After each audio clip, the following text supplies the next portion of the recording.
Tattva Bodha Upanishad. Invocation. Having saluted Sri Vasudevendra, the king of yogis, the Guru, who is the bestower of knowledge, Tattva Bodha is expounded for the benefit of the seekers. This opening shloka is in the nature of an invocation or Mangalacharya to the Guru. The rest of the text is in prose. We shall explain to those who are endowed with the fourfold qualifications the mode of discrimination which is the means of liberation. What are the fourfold qualifications? The capacity to discriminate between the permanent and the impermanent, dispassion to the enjoyment of the fruits of one's actions, here and hereafter, the group of 6 accomplishments, inner wealth, beginning with Shama and the yearning for liberation. What is meant by discrimination between the permanent and the impermanent? The reality alone is eternal. Everything else is ephemeral. This conviction alone is the discrimination between the permanent and the impermanent. What is dispassion? The absence of the desire for the enjoyments of the fruits of one's action in the world and in heaven. What is the inner wealth, starting with Sama? They are Sama, Dhamma, Uprama, Titiksha, Shraddha and Samadhana. What is Sama? It is control or mastery over the mind.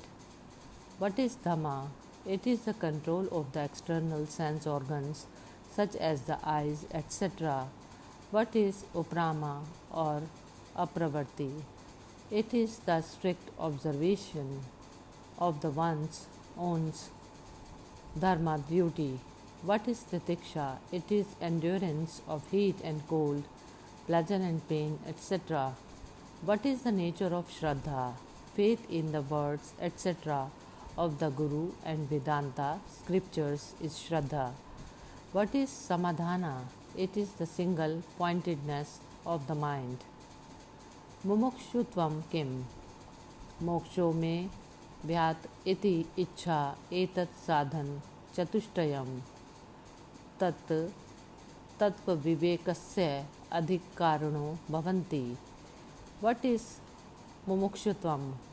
Let me attain liberation. This instance desire is mumukshutvam. This is the fourfold qualification. Thereafter, they become fit for the inquiry into the truth. What is inquiry into the truth? It is the firm conviction that the self is real and all other than that is unreal. What is the self? That which is other than the gross, subtle and casual bodies, beyond the 5 sheets, the witness of the 3 states of consciousness and of the nature of existence, consciousness, bliss is the self. What is the gross body? That which is made up of the 5 great elements that have undergone the process of panchkarna, born as a result of the good actions of the past, the counter of experiences like joy, sorrow, etc., and subject to the 6 modifications, namely to potentially exist, to be born, to grow, to mature, to decay, and to die, is the gross body. What is the subtle body?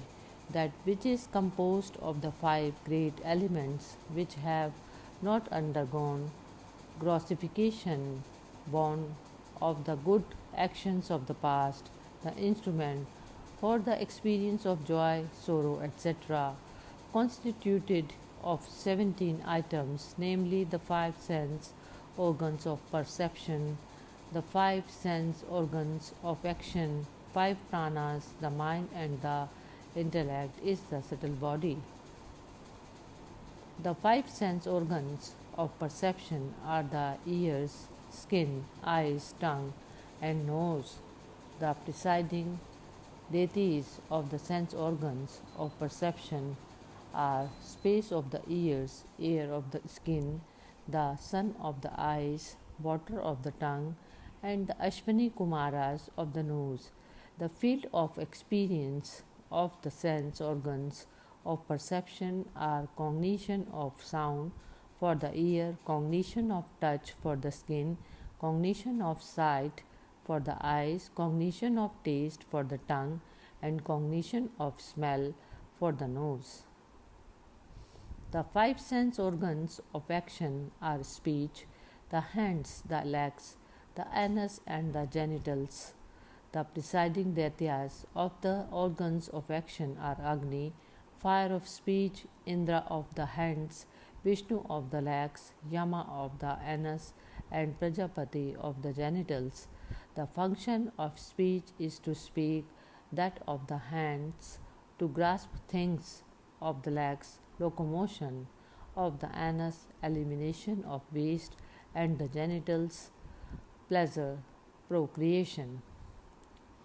That which is inexplicable, beginningless, in the form of ignorance, the sole cause of the two bodies, gross and subtle, ignorant of one's own true nature, free from duality, is the casual body.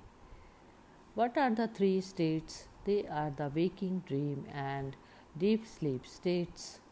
What is the waking state? The state of experience in which the sense objects like sound are perceived through the sense organs, like the ears, is the waking state. The self identified with the gross body is then called Vishva. For the question, what is the dream state? The explanation is the word that is projected while in sleep from the impressions born of what was seen and heard in the waking state is called the dream state. The self identified with the subtle body is called Tejas.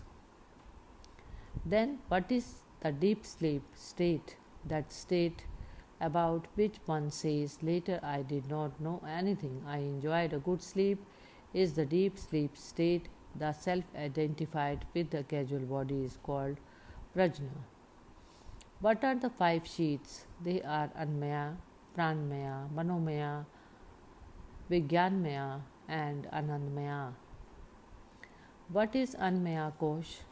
That which is born from the essence of foods, grows by the essence of food, and merges into the earth, which is of the nature of food, is called the food sheets or the gross body.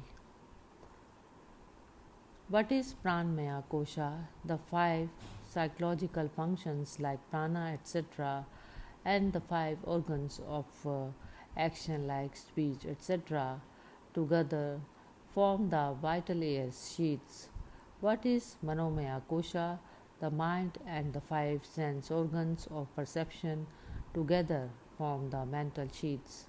What is Vigyanmaya Kosha? The intellect and the five sense organs of perception together is the intellectual sheath. It is subtle and pervades the former three sheaths.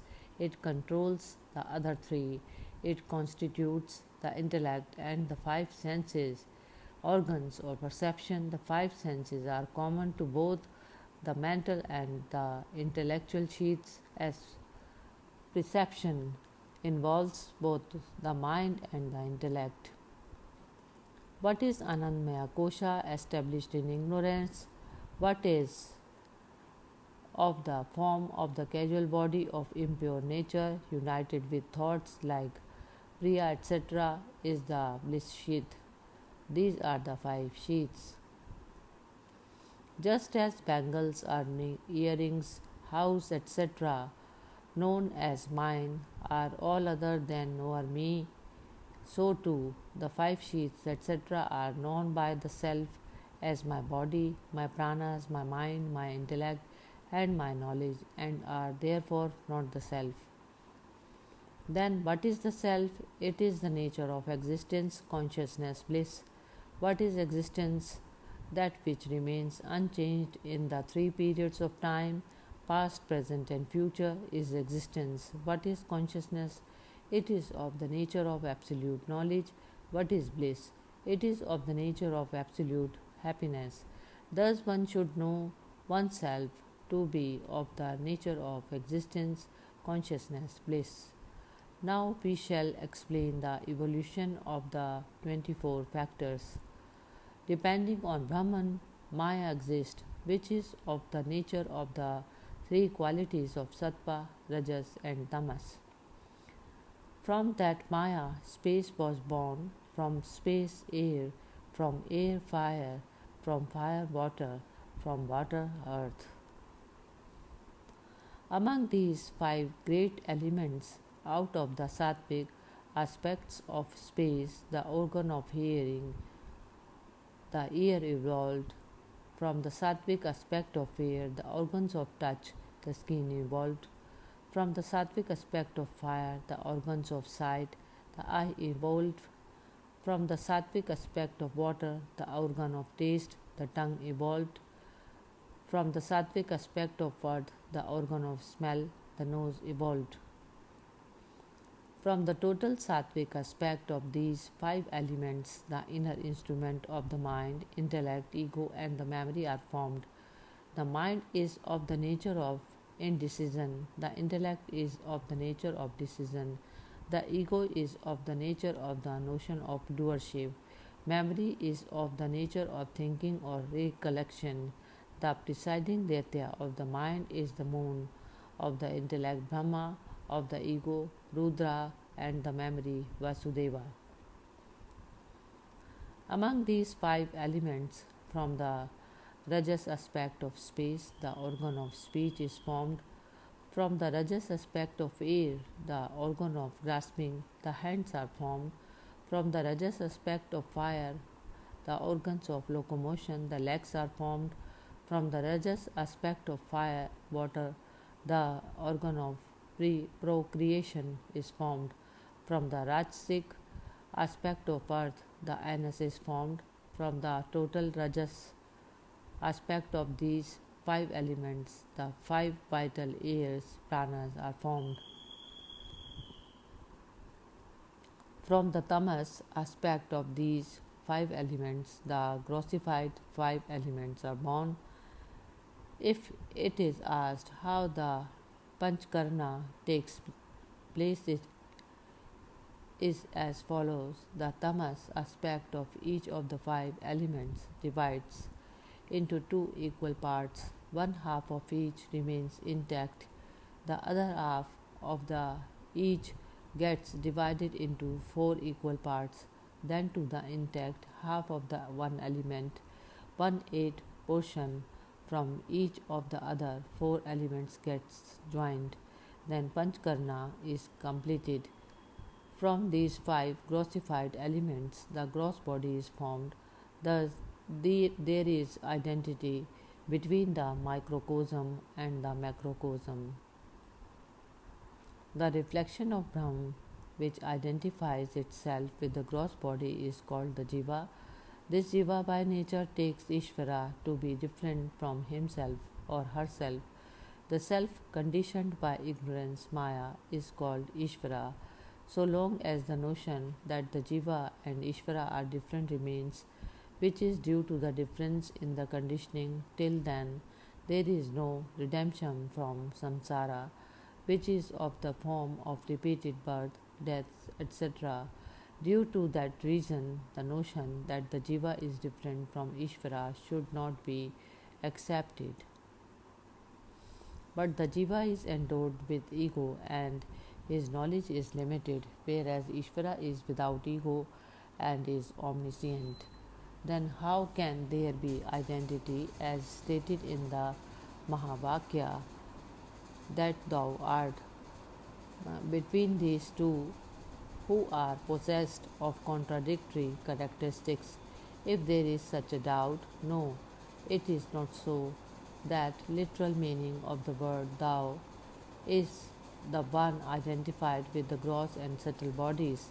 The implied meaning of the word thou is pure awareness, which is free from all conditionings and which is appreciated in the state of samadhi, So also the literal meaning of the word, that is Ishvara having omniscience, etc. The implied meaning of the word, that is the pure awareness, free from all conditionings. Thus, there is no contradiction regarding the identity between the Jiva and Ishvara from the standpoint of awareness. Thus, by the words of Vedanta and the teachings of the Satguru, those in whom the vision of the truth is born in all beings are liberated while living Jivanmukta. Then, who is the Jivanmukta? Just as one has firm belief, I am the body, I am a man, I am a Brahmin, I am a Shudra, in the same way, one who by his immediate knowledge, aparoksha jnana, has firmly ascertained, I am not a Brahman, I am not a Shudra, I am not a man, but I am unattached and of the nature of existence, consciousness, bliss, effulgent, the indweller of all, and the formless awareness is a Jivan Mukta. By immediate knowledge that I am Brahm alone, one becomes free from bondage and all karmas. If one is asked how many kinds of karmas are there, the reply is there are three kinds of karmas: agami, sanchita, and prarabdha. The results of actions, good or bad, performed by the body of the realized soul, Jnani, after the dawn of knowledge is known as Ajnani. The result of actions performed in all previous births, which are in seed form of give rise to endless crores of births in future, is called Sanchita, accumulated karma. Having given birth to this body, the actions which give results in this very world in the form of happiness or misery, and which can be destroyed only by enjoying or suffering them, is called prarabdha karma. Sanchita karma is destroyed by the found knowledge I am Brahm alone. The agami karma is also destroyed by knowledge that the wise man is not affected by it, as a lotus leaf is not affected by the water on it. Padma patram evam bhasa. Further, to those who praise, serve, and worship the wise man go the results of the actions done by the wise man. To those who criticize, hate, or cause pain to the wise man to go the result of all unpraiseworthy and sinful action done by the wise man.